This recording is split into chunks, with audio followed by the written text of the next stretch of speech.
لا تحزن. ربما من الصعب جدا أن لا تحزن، لأنك في الدنيا، والدنيا كتب علينا فيها الشقاء، فلا يخرجنكما من الجنة فتشقى، فكل من كابد الدنيا لابد أن يشقى. لا تحزن، ولن أحزن بإذن الله لأني مسافر. هل رأيت مسافر يكترث بالقرية التي يمر عليها؟ رزقي لن أحمل رزقي فوق ظهري، لأن الله تكفل به. حتى عمري تكفل الله به، فلن أخشى عدوا ولا مرضا ولا شيء. فمتى ما حل الأجل فلا مناص. لن أحزن إذا خاصمني أحد، فنبينا آدم عليه السلام قبل نفخ الروح خاصمه إبليس وكان له عدوا، فهناك من يعاديك لطبعه لا لطبعك. نوح عليه السلام صنع ما ينجي به القوم فاتخذه القوم سخريا. سليمان عليه السلام حارب السحرة فاتهمه الأعداء أنه من السحرة. محمد عليه الصلاة والسلام جاء لتوحيد القلوب فاتهمه القوم بالتحريض وتفريق القلوب.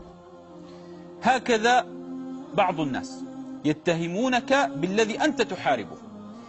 فلن أحزن إذا خاصمني أحد، لأن الأيام تجري، فمن أحبني فيومي يجري بدونه، ومن كرهني لن يغير في يومي شيئا.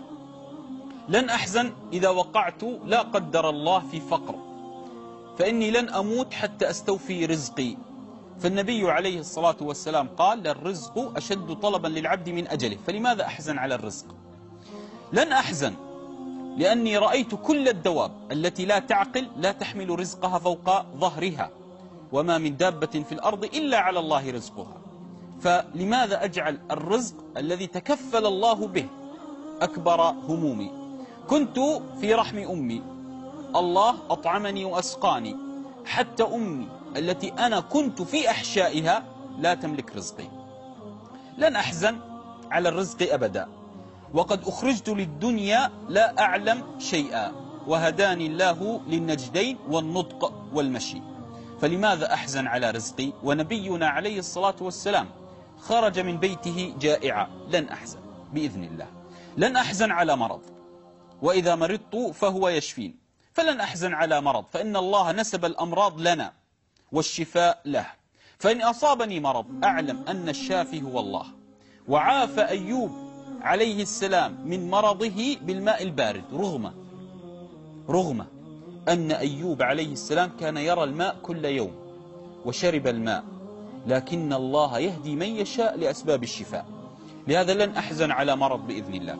كفار لي، تكفير من الخطايا، لأني غارق بالخطايا. أريد الجنة وللجنة ثمن، فلن أحزن على مرض. أعظم مرض هو مرض القلوب، في قلوبهم مرض، فيطمع الذي في قلبه مرض. أما مرض الأجساد كفارة للخطايا، وأما مرض القلوب مجلبة للخطايا. فمن مرض بجسده فليقل: الحمد لله، أصابني بما هو فاني ولم يصبني بما هو باقي، إلا من أتى الله بقلب سليم. لهذا لن أحزن على مرض بإذن الله.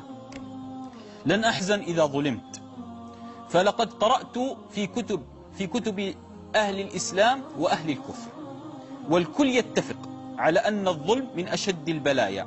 فلن أحزن إذا ظلمت، فإن المظلومين جلهم من الصالحين، والظالم لا يعلم للصلاح طريقا.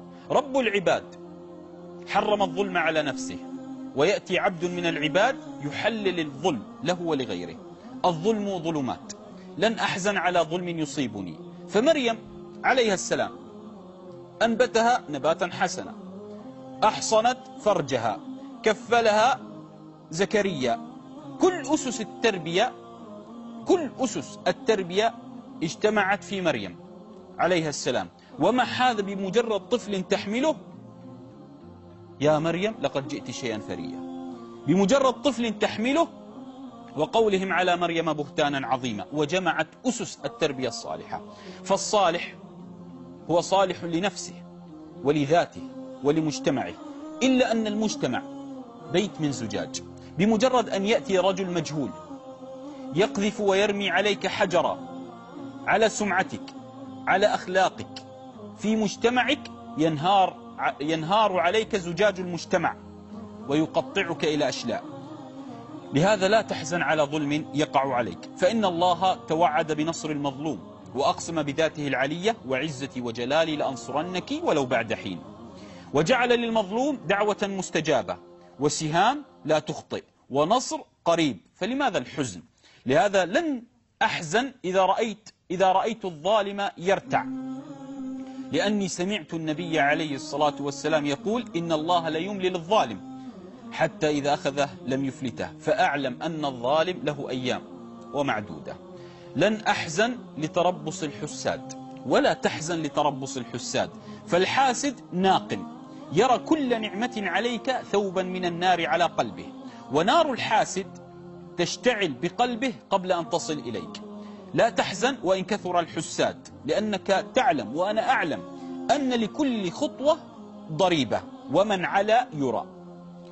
لا تحزن لكل حاسد يتربص بك، لأن الفضل بيد الله، والحاسد هو الذي سخط على أمر الله قبل أن يسخط على نعم الله عليك، لأن الله هو الذي أعطى وهو الذي منع. لا تحزن لأنك أنت تنام قرير العين، والحاسد يتقلب بفراشه. لا تحزن لحاسد، لأنك تخرج لترى النعم وتقلب البصر بالنعم، والحاسد يقلب البصر عليك. لا تحزن، أنت تسعى لرزقك وهو يسعى ليأخذ رزقه من رزقك، وهيهات. إذن فليحترق الحاسد. إن الله جعل الحاسد في كتابه في آخر استعاذة لعظيم شره، فقال تعالى في آخر السورة: ومن شر حاسد إذا حسد، فجعله الله في آخر آياته لتأخر الحاسد عن نجاحه، ولأنه انشغل بغيره ولم ينشغل بذاته.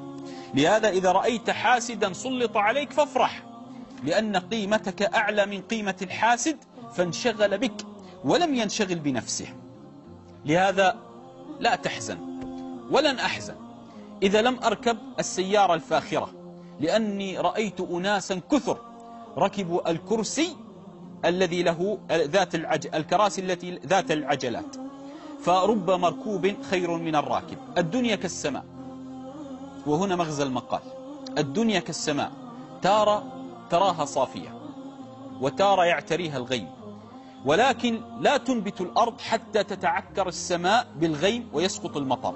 فإذا تعكر اليوم وأصابك به الحزن رغم أنفك، فاعلم أن المطر آت لا محالة، فبإذن الله لن تحزن. الدنيا ليست للخلود، والنقص فيها مكتوب، وكل يدعي الكمال، ولو كمل بشر لما ماتوا. الدنيا ليست لنا، ألا ترى أنها العدو الأعظم؟ ترمينا بالأوجاع والأسقام والآفات وفقدان الأحبة والأحزان ونتعلق بها. سأهدي لك وصفة سحرية لي ولك بإذن الله حتى لا تحزن ولا أحزن. لا تجعل للدنيا قيمة. ألا ترى أن كل شيء نجعل له قيمة نحزن عليه؟ من منا وقع في الحزن على عود كبريت فقده؟ من منا حزن على درهم ضاع منه؟ ما ليس له قيمة في القلب لا يحزن عليه القلب.